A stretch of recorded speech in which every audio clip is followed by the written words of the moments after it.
Om Om Swastiastu. Swastiastu. Perkenalkan, kami dari kelompok 1 ingin mempresentasikan tentang tugas UAS dari kami. Sebelum kami mempresentasikan tugas kami, izinkan kami memperkenalkan diri terlebih dahulu. Perkenalkan, nama saya Imadela Nifa, NIM 2201010591, dan teman saya. Perkenalkan, nama saya Komalit Nadita dengan NIM 220101059 dan teman saya. Perkenalkan, nama saya Iko Mangdeni Urip Firma Saputra dengan NIM 22010100606 dan teman saya. Perkenalkan, nama saya Kadek Suputra Jaya dengan NIM 2220101010. Baik, langsung saja ke presentasi. Baik, langsung saja. Yang pertama, saya akan menjelaskan alasan kami melakukan analisa di Penyosohan Lingga Sari Karma. Penyosohan Lingga Sari Karma adalah sebuah perusahaan yang menyediakan atau menjual produk berupa beras dari hasil penyosohan. Penyosohan Lingga Sari Karma terletak di Banjarsakeh, Desa Guang, Kecamatan Sukawati, Kabupaten Gianyar, Bali. Penyosohan Lingga Sari Karma dimiliki oleh Bapak Ketut Sumadi SH dan mempunyai beberapa buruh dengan tugas yang berbeda-beda. Kami melakukan kunjungan langsung ke Penyosohan Lingga Sari Karma pada Rabu 26 Oktober 2022 untuk melakukan observasi dan wawancara. Penyosohan Lingga Sari Karma mempunyai sistem pemesanan yang masih dilakukan dengan cara pembeli datang langsung ke penyosohan sehingga banyak menimbulkan kendala seperti kerugian waktu dan biaya transportasi di pihak pembeli. Sehingga kami ingin melakukan analisa terhadap masalah-masalah yang ada di Penyosohan Lingga Sari Karma. Baik, selanjutnya yang kedua, permasalahan-permasalahan. Berdasarkan pada latar belakang masalah peninjauan di atas dan untuk mempermudah dalam memahami isi laporan ini serta untuk mencegah meluasnya masalah, maka penulis mengidentifikasi masalah sebagai berikut. Jadi yang permasalahan ada dua. Yang pertama, pemesanan masih dilakukan dengan cara pembeli datang langsung ke penyosohan sehingga banyak menimbulkan kendala seperti kerugian waktu dan transportasi. Kedua, kadang dari pihak penyosohan kehilangan nota pembayaran dan nota dapat dipalsukan atau dirubah oleh pembeli.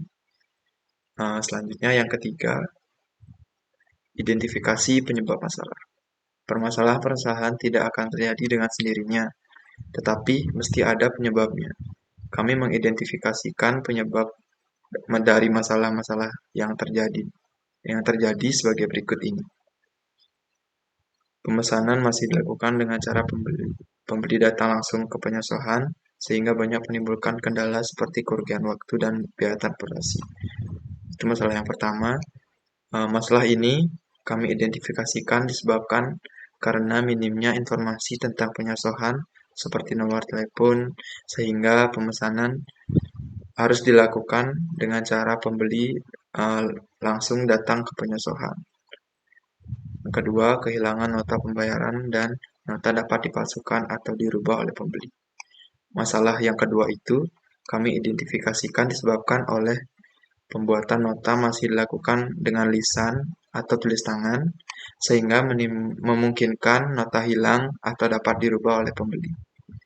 Dengan demikian, penyebab terjadinya masalah-masalah yang mampu kami identifikasikan sebagai berikut ini. Yang pertama, pemesanan masih dilakukan dengan cara pembeli datang langsung ke penyosohan, sehingga banyak menimbulkan kendala seperti kerugian waktu dan biaya transportasi. Yang kedua, pembuatan nota masih dilakukan dengan lisan atau tulis tangan sehingga memungkinkan nota hilang atau dapat dirubah oleh pembeli. Untuk yang keempat, identifikasi keputusan akan dilanjutkan oleh teman saya. Terima kasih. Jadi saya akan mempresentasikan tentang identifikasi keputusan. Untuk sistem pemasaran dan pembayaran di penyosohan beras Lingga Sari Karma, kami mencoba untuk mengidentifikasi titik-titik keputusan apa saja yang dapat mengakibatkan terjadinya masalah ini. Titik keputusan menunjukkan suatu kondisi yang menyebabkan sesuatu terjadi. Pembeli harus datang ke penyosohan terlebih dahulu untuk memesan produk yang diinginkan. Titik keputusan ini mengakibatkan pembeli harus datang ke penyosohan terlebih dahulu untuk memesan produk yang dibeli sehingga banyak menimbulkan kendala seperti kerugian waktu dan biaya transportasi. Nota pembayaran dibuat secara lisan atau tulis tangan. Titik keputusan ini memungkinkan terjadinya kehilangan nota pembayaran dan nota dapat dipalsukan atau dirubah oleh pembeli. A. Identifikasi personil kunci. Nama personil 1. Inyoman Duara. Bagian penjualan, jabatan buruh, tugas mengurus proses penjualan, mengurus pengiriman produk. 2. Inyoman Suparse, pengiriman, bagian pengiriman, jabatan buruh, tugas mengurus proses penjualan, mengurus pengiriman produk. B. Identifikasi keputusan penyebab masalah. Nomor 1. Identifikasi penyebab masalah. Minimnya informasi tentang penyosohan seperti nomor telepon sehingga pemesanan harus dilakukan dengan cara pembeli langsung datang ke penyosohan. Titik keputusannya, pembeli harus datang ke penyosohan terlebih dahulu untuk memesan produk yang ingin dibeli sehingga banyak menimbulkan kendala seperti kerugian waktu dan biaya transportasi. Lokasinya berada di penyosohan beras Lingga Sari Karma. Nomor 2, kehilangan nota pembayaran dan nota dapat dipalsukan atau dirubah oleh pembeli. Titik keputusannya memungkinkan terjadinya kehilangan nota pembayaran dan nota dapat dipalsukan atau dirubah oleh pembeli. Lokasinya berada di penyosohan beras Lingga Sari Karma, yang aplikasinya itu nota pembayaran. Baik, di sini saya akan menjelaskan tentang metode penelitian. Di sini kami menggunakan dua metode penelitian, yaitu pengumpulan data primer dan pengumpulan data sekunder. Pada pengumpulan data primer, kami melakukan metode observasi dan wawancara.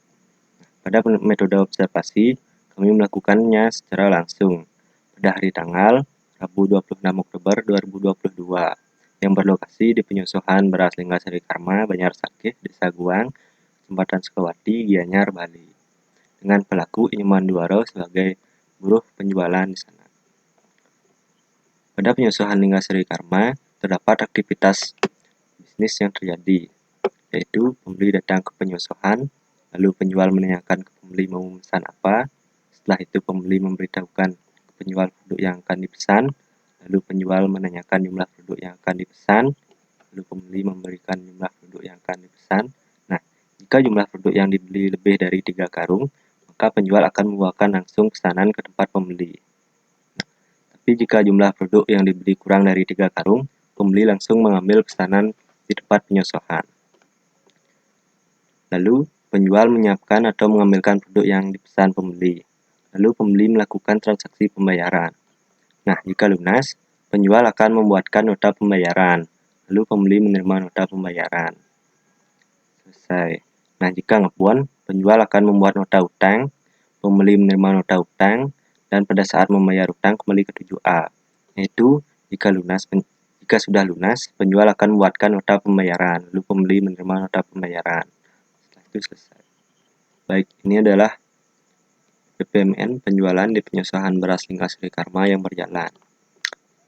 Dimulai dari start, dari pembeli datang ke penyosohan, lalu penjual menanyakan pembeli mau memesan apa, lalu pembeli memberitahu produk yang akan dipesan, lalu penjual menanyakan jumlah produk yang dipesan.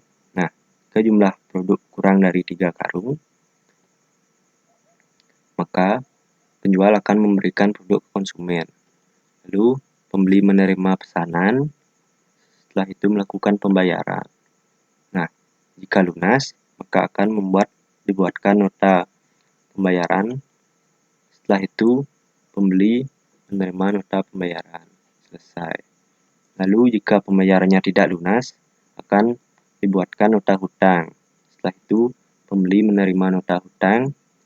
Lalu pembeli membayar hutang. Setelah itu, penjual membuatkan nota pembayaran, lalu pembeli menerima nota pembayaran.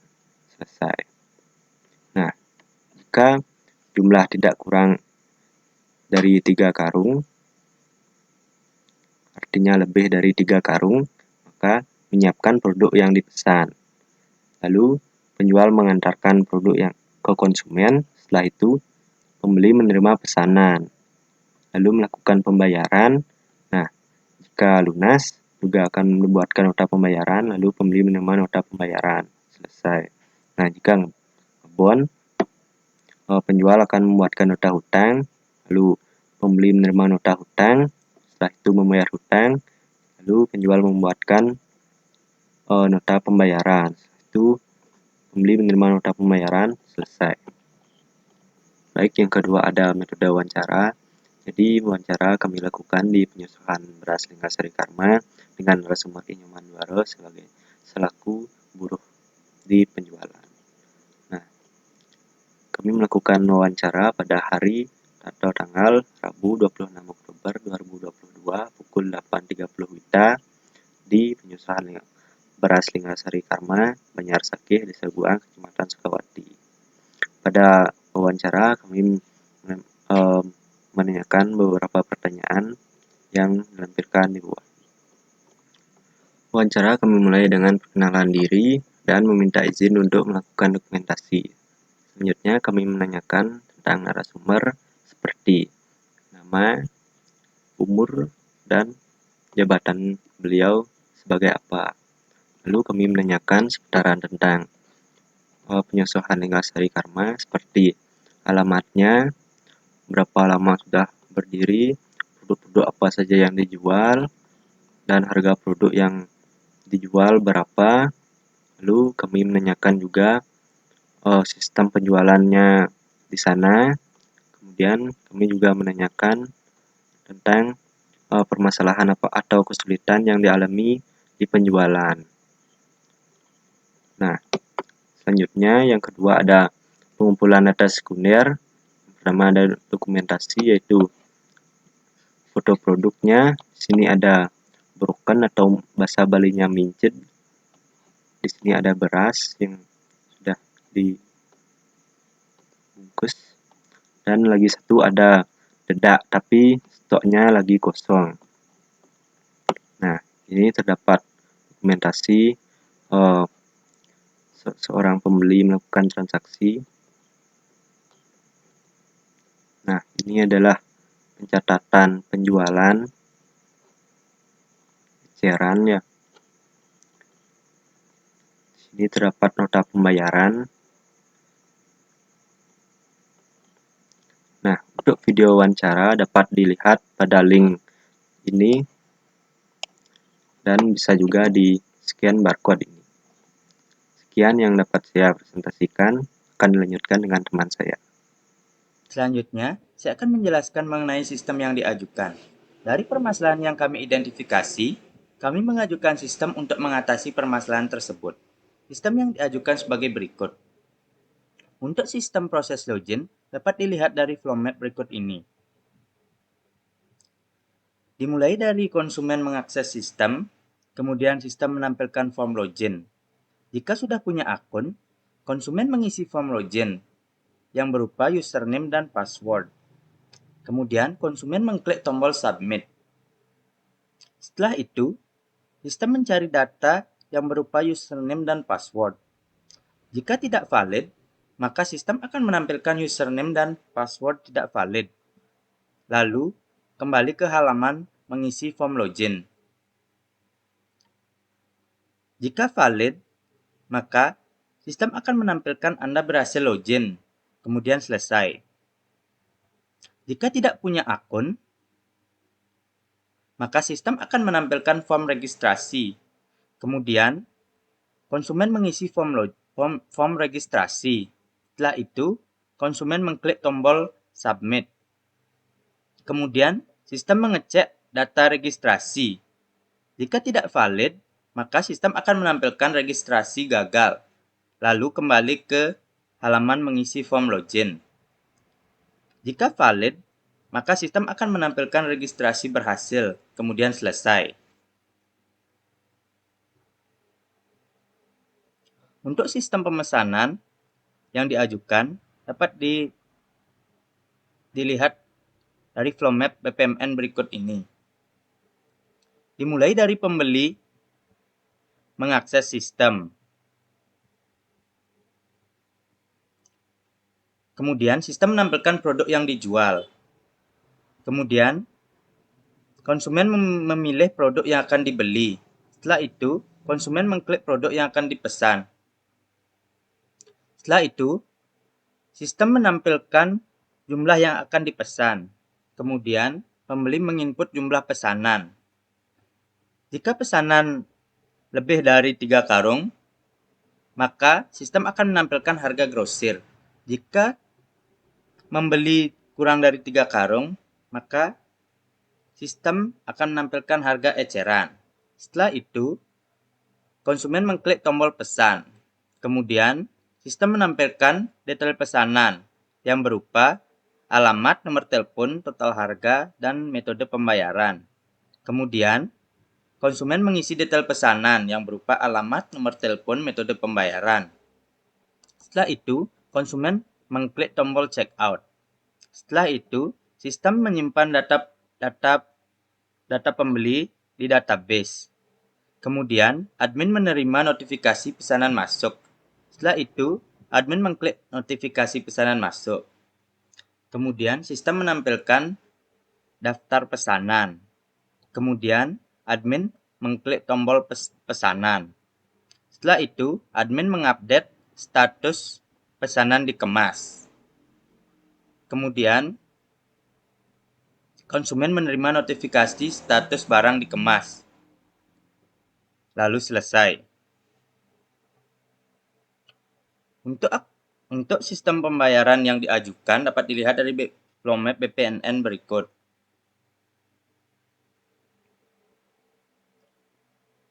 Dimulai dari pembeli mengklik metode pembayaran, kemudian sistem menampilkan metode pembayaran yang berupa transfer bank dan COD. Setelah itu, pembeli memilih metode pembayaran.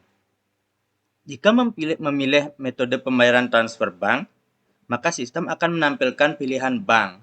Kemudian, pembeli memilih bank, dan sistem menampilkan cara pembayaran. Kemudian, pembeli melakukan pembayaran. Jika memilih metode pembayaran COD, maka sistem akan menampilkan total yang harus dibayar, yaitu yang berupa harga dan jumlah ongkir. Setelah itu,